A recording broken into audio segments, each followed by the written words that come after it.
अवधूत चिंतन श्री गुरुदेव दत्त श्री स्वामी समर्थ महाराज की जय. स्वामी भक्त हो, आयुष्य जगत असताना जीवनामध्ये असे काही टप्पे येतात की त्यांना सामोरं जाणं आपल्याला फार कठीण वाटतं. मग अशा काळामध्ये आपण चांगल्या विचारांना, चांगल्या प्रेरणांना आपलंसं करत असतो. कोणी छान कथा ऐकतं आणि त्यातून प्रेरणा घेतं, कोणी एखाद्याचा अनुभव ऐकतं आणि अनुभवातून प्रेरणा घेतं, तर कोणी सकारात्मक विचार ऐकतं, सकारात्मक संदेश ऐकतं आणि त्यातून प्रेरणा घेत असतं. आणि असंच आपण आपल्या मनाला पुन्हा एकदा नव्याने उभं करत असतो. स्वामी सेवा करत असताना देखील आपल्याला बराच वेळा असा प्रसंग येतो की आपल्याला असं वाटतं की आपण एवढी सेवा करतोय, तर ह्या सेवेतून आपल्याला काहीच का मिळत नाही, किंवा माझा प्रश्न सुटत नाही, माझ्या नशिबी हे दुःख का, असे विचार प्रत्येकालाच येत असतात. आणि आपल्याला या विचारांना बाजूला सारून आपल्या स्वामी सेवेमध्ये खंड पडू द्यायचा नाही. त्यासाठी आपण नेहमी सकारात्मक विचारांनी आपलं मन भरून ठेवलं पाहिजे, सकारात्मक विचारांना आपलंसं केलं पाहिजे. तर आज मी तुमच्यासोबत अशाच काहीशा प्रेरणा घेऊन आली आहे, एक स्वामी संदेश घेऊन आली आहे. यामागचा उद्देश असाच आहे की थकलेल्या मनाला पुन्हा एकदा उभं करणं. हो, जर व्हिडिओ आवडला तर व्हिडिओला लाईक करा, शेअर करा आणि चॅनलला सबस्क्राईब देखील करा. चला तर मग ऐकूया आजचा सुंदर असा स्वामी संदेश, सुंदर अशा स्वामी प्रेरणा. स्वामी भक्त हो, आयुष्यात सर्व काही ठरलेलं असतं, विधी लिखित असतं. सूर्याच्या कक्षेबाहेर पृथ्वीलाही जाता येत नाही. सर्व काही भल्यासाठी होत आहे हे सर्वांना कळत असतं, परंतु ते आपल्याला लगेचच पटत नसतं. जीवन एक रहस्य आहे आणि इथे सर्व काही आपल्याला लपवावं लागतं. मनात कितीही दुःख असलं तरी आपल्याला जगासमोर हसत हसतच जावं लागतं. स्वामी भक्त हो, लक्षात ठेवा, चुकीची लोक तेव्हाच जिंकतात जेव्हा खरी लोक ही शांत बसतात, गप्प बसतात. म्हणून जे चूक आहे ते म्हणायला शिका. चुकीच्या बाजूने उभं राहण्यापेक्षा एकटं उभं राहिलं केव्हाही चांगलं असतं. जर आपलं कर्म सुंदर असेल तर त्याचं फळही आपल्याला सुंदरच मिळतं. स्वामींना कोणतेही फळ मागण्याची गरज राहत नाही. योग्य वेळ आली की आपल्याला आपल्या कर्माचं फळ मिळतच असतं. सर्वांच्या नशिबात सुखाचा उपभोग लिहिलेला असतो. काहींना ओंजळभर मिळतो तर काहींना रांजणभर मिळतो, पण त्यातून मिळणारा आनंद ज्याला समजला तोच खरंच जगणं शिकला. दुःखाच्या समुद्रात सुखाची लाट असते, फक्त आपल्याला थोडी वाट बघावी लागते.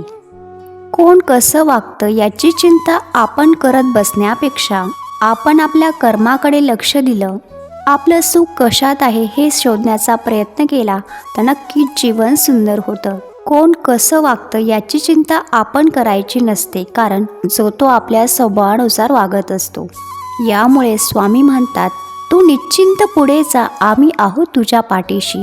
म्हणजेच काय, आपण चांगले कर्म करत जा, स्वामी आपल्या पाठीशी उभे आहेत.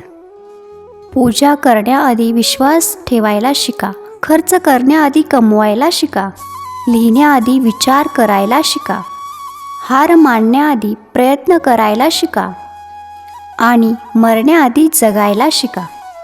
समोर अंधार जरी दिसत असला तरी त्याच्यापुढे प्रकाश आहे हे आपण विसरायचं नसतं. काट्याने भरलेल्या रस्त्यावरून चालत असताना आपण तक्रार करत असतो की माझ्याच पायाशी हे काटे का. काट्याने भरलेल्या रस्त्यावरून चालताना मी तक्रार करत होतो पायात चप्पल नसल्याची, परंतु समोरून पायच नसलेल्या माणसाला फरफटताना पाहून जाणीव झाली मी भाग्यवान असल्याची.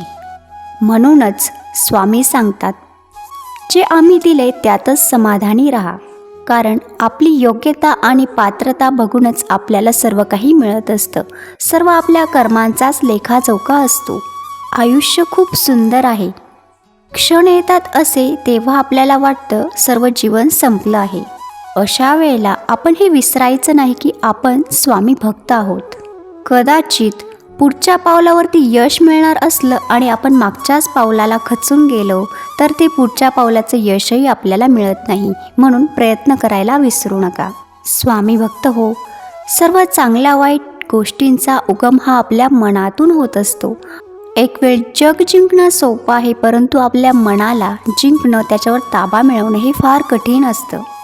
म्हणून दुसऱ्याला दुःख देतानाही विचार करा आणि दुसऱ्याला आनंदी ठेवतानाही विसरू नका की आपल्याला देखील एक मन आहे. आपली किंमत आपण स्वतःच करायला शिका. शांत मन हे आपल्याला खूप काही देत असतं, कारण त्याची शक्ती ही कल्पनेपेक्षाही बाहेर असते. कोणतेही कारण असो, रागावू नका, चिडू नका, मोठ्याने बोलू नका. मन शांत ठेवा, विचार करा, नंतर अंमलबजावणी करा. आज फक्त आपल्यालाच, सुख फक्त आपल्यालाच, मन शांतीसुद्धा आपल्यालाच. विचार ही एक विलक्षण शक्ती असून आपले भले करण्याचे प्रचंड सामर्थ्य त्यामध्ये आहे. म्हणूनच विचार बदला, आयुष्य बदलेल. आपलं जीवन समृद्ध करण्यासाठी गुरु आपल्यासोबत असतात. आपल्या आयुष्यात असणं तितकंच महत्त्वाचं असतं. प्रपंच करत असताना जेव्हा आपल्या आयुष्यात एखादा प्रश्न निर्माण होतो, अशा वेळेला आपण जर गडबडून गेलो तर आपण स्वामी देवांचं अस्तित्व, त्यांचं सामर्थ्य हे ओळखलेलंच नसतं आणि त्यामुळेच आपण आपल्या प्रश्नाला खूप मोठा प्रश्न आहे असं समजून त्याबद्दल चिंता करत बसतो आणि मग आपलं मन इकडे तिकडे सैरावैरा फिरायला लागतं. यासाठी स्वामी भक्त हो, आपण स्वामींना नेहमी प्रार्थना करायची आहे की तुमच्या चरणांशी नेहमी एकनिष्ठ राहू द्या आणि तुमच्या चरणावरतीच आम्हाला आमचे मस्तक ठेवण्यासाठी जागा द्या. ते कृपाळू आहेत, ते दयाळू आहेत, ते आपल्या भक्तावर नेहमी कृपा करत असतात. म्हणूनच आयुष्यात कितीही मोठा प्रश्न आला की त्या प्रश्नाला सांगायचं आहे, त्या संकटाला सांगायचं आहे की बाबा तुझ्यापेक्षा आमचे स्वामी खूप मोठे आहेत.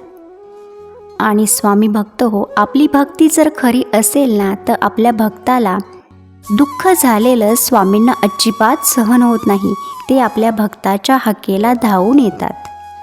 स्वामी भक्त हो, जो स्वामींचं नाम सातत्याने जपत असतो त्याला स्वामी महाराज देखील तेवढंच जपत असतात. म्हणजेच काय, आपल्याला जर असं वाटत असेल की स्वामींनी आपल्याला दुःखात, संकटात, चांगल्या वाईट गोष्टीमध्ये नेहमी जपावं, तर आपण स्वामी नामाचा जप केला पाहिजे, नामस्मरण केलं पाहिजे.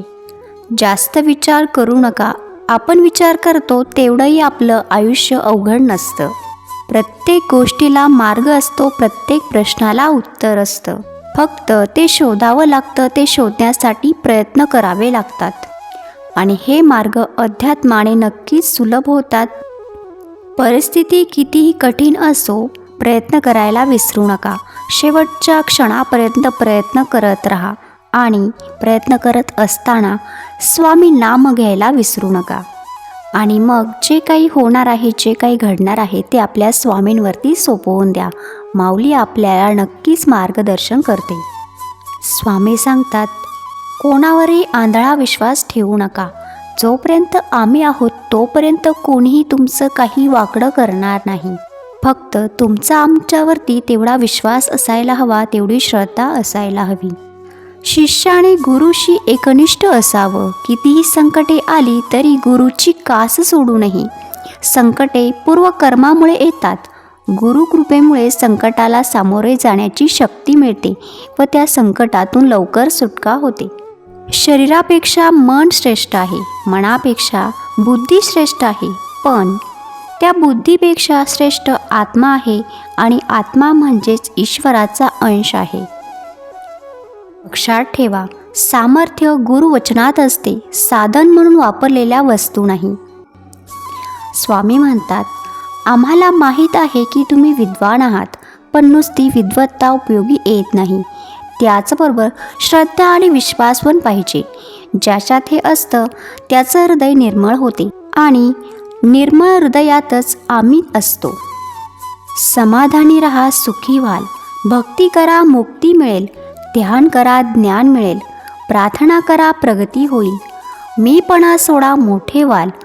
सहाय्य करा, सोबत मिळेल. दान करा, धन मिळेल. त्याग करा, आत्मानंद मिळेल. श्रम करा, सुख मिळेल. म्हणूनच जिथे सर्व असमर्थ तिथे फक्त आपले स्वामी समर्थ. कृपापूर्ण नेत्र स्वामींचे मायेने भरलेले, भक्तांच्या भेटीसाठी दिसतात आसुरलेले.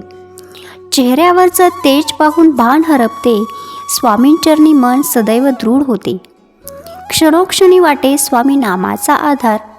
स्वामी संग धरता कोण राहील बरे निराधार.